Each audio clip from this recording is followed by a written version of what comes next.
खुलुमबाय स्टुडिय'आव दं आं राजिब बसुमतारी। थारैनो बे समाव जों बुंनांगोन माखासे जोंनि इउटुबारफोरा माब्ला सुद्रायगोन। मानो होनना बुङोबा गोबां हारिमु मोजां मोनग्रा जोंनि बर' हारिनि गेजेराव दं आरो गोबां जोंनि बर' सावथुनखौ गोजौ फारसे लांहोनो थाखाय गोबां सान हर खामानि मावगासिनो दं। मेंनाय बांनाय गैयै गावनि रां खरसा खालामनानै आरो गावनि रां खरसा खालामनाय रांखौनो मोनफिनै बेफोरबायदि गोबां जोंनि बर' सावथुनाव दङ। गोबां बेफोरबायदि दुखु खस्थ'जोंब्लाबो गावनि रां बाहायनायखौ मोनफिनाब्लाबो बे समाव जोंनि बर' सावथुनगिरिफ्रा गोबां रां खरसा खालामनानै जोंनि बर' हारिनि जा रावजों बर' सावथुन बानायनाय जायो बे बर' सावथुनखौ मुलुगनाङैनो मोनथिहोनो दिन्थिहोनो एबा बुजिहोनो थाखाय नाजागासिनो दं। नाथाय बेनि गेजेरावनो जोंनि बर' हारिनि माखासे इउटुबारफोरा बेयाव आं साफ्रोमबो इउटुबार आरो ब्लगारनि बाथ्राखौ बुंनाय जायाखै, मानो होनब्ला आरो बुंनो थाखाय साफ्रोमबो इउटुबार आरो ब्लगारफोरा बेबायदि नङा जे बेनि गेजेरावनो माखासे जोंनि बर' हारिनि गेजेराव गोबां इउटुबार दं। बे गोबां इउटुबारफोरनि एबा ब्लगारफोरनि गेजेराव साफा सानै इउटुबारफोरा बेफोरबायदि माखासे गाज्रि खामानि मावनायनि थाखाय गोबां मानि गाव खैफोदाव गोग्लैनायजों लोगोसे माखासे सावथुनगिरि महरगिरिफोरखौबो गोबां खैफोदाव खोख्लैफानाया गोबां खेब जों नुबोगासिनो दं। जेराव गोबां केस रेजिस्टार जानायजों लोगोसे गोबां मानि रांबो बे समाव जुरिमाना होनांगौ जादों माखासे इउटुबारफोरा। थिग बेबायदिनो बिथाङानो जाहैबाय सोमदोन औवारी आरो बे सोमदोन औवारीया देग्लायनो गिबि खेबनि थाखाय एबा देग्लाय बोसोरनि गिबि खेब बर' सावथुन ओंखारदोंमोन थैसाम 2 थामहिनबा थैसाम खोन्दो 2। बे थैसाम 2 आव गोबां रां बाहायनानै लाख रां बाहायनानै बे थैसाम 2 खौ रबि नार्जारी बिथाङा गावनि नाजानायजों गावनि खस्थ' खालामनाय रांखौ बाहायनानै बे सावथुनखौ दिहुनदोंमोन। नाथाय सोमदोन औवारी मुंनि बे सासे ब्लगार एबा इउटुबारा रेकर्ड खालामनानै मोनसे हलनिफ्राय रेकर्ड खालामनानै मोनफ्रोमबो सावथुननि सोमोन्दै बुजायना होदोंमोन आरो 6,000निबो बांसिन भिउस जादोंमोन। दा बेखौ लानानै गोख्रों बाथ्रा बुंदों आरो बिनि सायाव एक्सन लादों RN प्रडाक्शननि बिगोमा रबि नार्जारी बिथाङा। मानो होनना बुङोब्ला बे समाव साननाया जोबोरैनो गोनांथि, जेराव जोंनि बर' हारिनि सावथुनफोरा आसि बिजौआव सानजानाय आरो गोबां दुखु खस्थ' खालामनायजों लोगोसे गावनि रांखौ बाहायनानै बाहायसेयावबो रां मोनफिनै गोबां बेफोरबायदि जोंनि बर' सावथुननि गेजेराव सोलिबाय थायो। थेवब्लाबो माखासे बर' सावथुननि दैदेनगिरिफोरा बर' सावथुनखौ गोजौ फारसे लांनो थाखाय सान हर खामानि मावबाय थानायखौ फेलें खालामग्रा सोमदोन औवारी बिथांमोन बायदि गोबां जोंनि बर' रायजोनि गेजेराव दंसै। नाथाय बे समाव बुंनांगोन सोमदोन औवारीनि सायाव बे समाव गोख्रों एक्सन लाबाय आरो गोख्रों एक्सन लानायजों लोगोसे पुलिसनि बिफानाव एबा पुलिस थानायाव FIR होबाय होननानै बे समाव रबि नार्जारी बिथाङा खौरां बिजोंनि गेजेरजों रोखा फोरमायदों। जेराव नोंथांमोना बुंनांगोन दि देग्लायनि गिबि खेब एबा देग्लाय बोसोरनि थाखाय गिबि खेबाव ओंखारदोंमोन थैसाम 2 आरो बे थैसाम 2 आ RN प्रडाक्शननि बेनाराव नुजादोंमोन आरो बे RN प्रडाक्शननि बेनाराव नुजानाय थैसाम 2 नि माखासे मानि भिडिअखौ रेकर्ड खालामनानै सोमदोन औवारीया गावनि ब्लगाव गावनि इउटुब चेनेलाव गावनि ब्लग चेनेलावहा हगारदोंमोन आरो बिनि सायावनो गोख्रों एक्सन लाफिनबाय RN प्रडाक्शननि बिगोमा रबि नार्जारी बिथाङा। जेराव बे समाव जों बुंनांगोन माखासे जोंनि इउटुबारफोरा गावनि मुलाम्फानि थाखाय गावखौनो खैफोदाव खोख्लैनानै गोबांबार बेफोरबायदि जाथाय जानायखौ नोंथांमोना नुगासिनो दं। बेखायनो सांग्रां जा, जाय बर' हारिनि सावथुनखौ गोबां खस्थ' खालामनानै गावनि रां गारनायखौनो जेराव मोनफिननो थाखाय गोबां खस्थ' खालामनांगौ जायो आरो रां गारसे गारनानैबो गावनि रांखौ बोखांफिननो हाया, बेफोरबायदि जोंनि बर' हारिनि सावथुनाव गोबां खेब जाबोगासिनो आरो जालांगासिनो दं।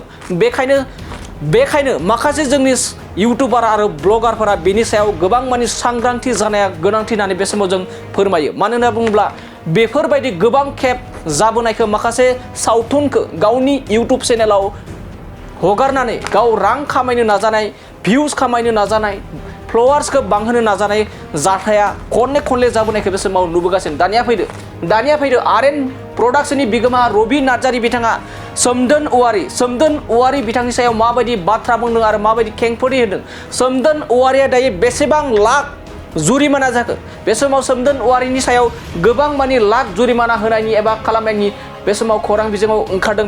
बेखायनो जों दानिया फैदों रबि नार्जारि बिथाङा मा फोरमायो बेनि सायाव जों आबुङै बिथांनिफ्राय मिथिना लानि।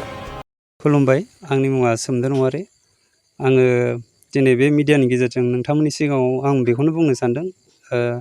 दाख्लै बावैसो आं माने मोनसे खामानि बा मोनसे भुल खामानि मावदों आरोखि ना। जेन'बा दाख्लै आरएन प्रडाक्सनजों दिहुनजानाय थैसाम 2 सावथुन जादोंमोन दाख्लै बावैसो। ओमफ्राय बेवहाय आङो सिनेमा हलाव नायदोंमोन आरो ओमफ्राय सिनेमा हलाव नायनानै बिदिनो ससे क्लिप लानानै आङो इउटुबाव रि-आपल'ड होनाय बायदि जादों आंनि चेनेलावहाय। नोंथांमोना एसवारि चेनेलखौ मिथियो जानांगौ, जाय मिथियो बिसोरो मिथिगोन।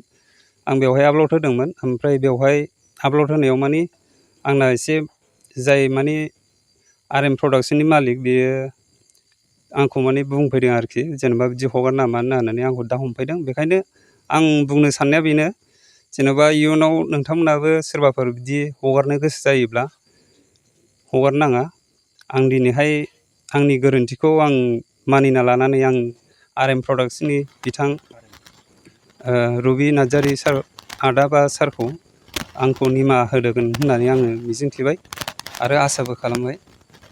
बेखिनि आरोखि। दिनै आंनि सिनेमा थैसाम 2आ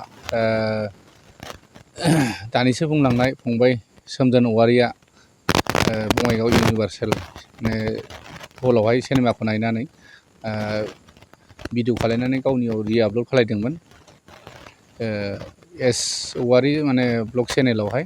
दा बिनि थाखायनो बिथांखौ आङो बहुद गोबां मानसियानो आंखौ कमेन्ट हरबाय आरो भिडिअखौ आपल'ड खालायदों होननानै।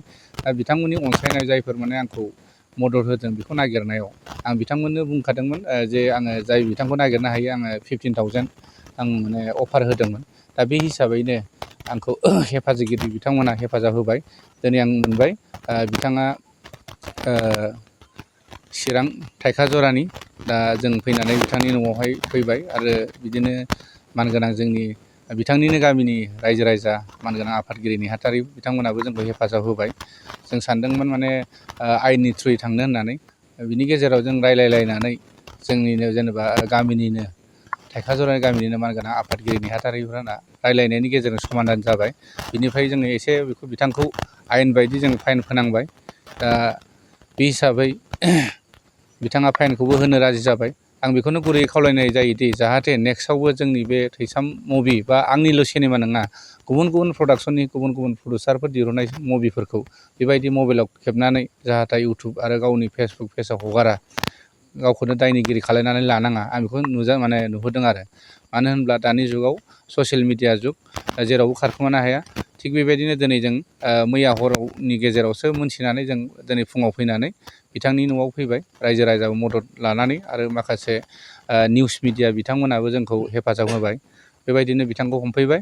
दा बिथाङाबो गावनि गोरोन्थिनि थाखाय निमाहा बिबाय, आं बिथांखौबो निमाहा होबाय गुरैयै। दा जाहाथे फंबायाबो गोसो गाज्रि साननांला। दा गावनि दायनिगिरि हिसाब दायखौ सिमान जानायजों लोगोसे बिथाङा फाइनबो होबाय आरोखि। दा बेखिनिखौ आं बुंनानै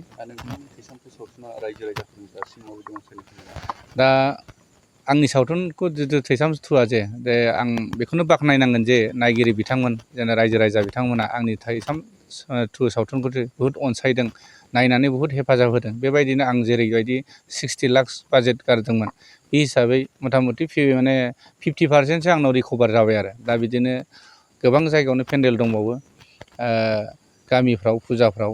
बेबायदिनो रायजोफ्रा लैहोर लैहोर फैनानै अनसायदों, खोब मोजां मोनदों। जाहाथे जोंखौ आंनिल' प्रडाक्सन नङा, गुबुननि प्रडाक्सननि सिनेमाखौ नायनानै बेबायदि लैहोर लैहोर नायनानै हेफाजाब होयो, जोंनि सावथुनगिरि दिहुनगिरि बिथांमोनखौ मदद होयो। थिग बिदिनो फैगौ 21 आरो 22 जोंहा हायद्राबाद आरो बेंगलराव जानो थांगासिनो। दा बै दिनखालि बिथांमोनाबो जोंनि थैसाम पार्ट 2 सावथुनखौ नुनो मोनगोन होननानै आं आसा खालामदों आरो। बिथांमोनाबो अनसायदों, बेंगलर बर' ससाइटियाबो आरो हायद्राबाद बर' ससाइटियाबो जोंखौ अनसायदों। आरो थिग बिदिनो फैगौ 22 थारिखआवबो ओइदिनखालिनो 22 सेप्तेम्बराव डिमापुराव दिन्थिनो थाखाय आखायाव लादों आरो। बेयावबो डिमापुर बर' ससाइटिया आखायाव लादों। बिथांमोना बहुद हेफाजाब होदों। बिथांमोननिफ्रायबो आं आंनि गोसो गोरबोनि साबायखर बावनाय थादों आरोखि। गामि गामि दिन्थिनो थाखाय रायजो राजाफोर दासिम माबायदि कल खालामदों? गामि गामि दिन्थिनो थाखायथ' रायजोफ्रा बहुद बुकिं फैदों। सानसेयावनो 10टा 15टा फैयो। दासिम आंनियाव बुकिङा 100 10नि प्लास माने बारबाय आरोखि। दा आं खोब मोजां मोनदों, रायजो राजाफ्रा अनसायदों। बेबायदिनो जोंबो जेसे हायो रायजो राजाफोरनि गोसोखौ गोजोन होनो, मेसेज होनो थाखाय जों नाजागोन। बेबायदिनो रायजो राजाफ्रा अनसायोब्लासो जोंबो फिल्मखौ दिरुनबाय थानो हागोन आरोखि।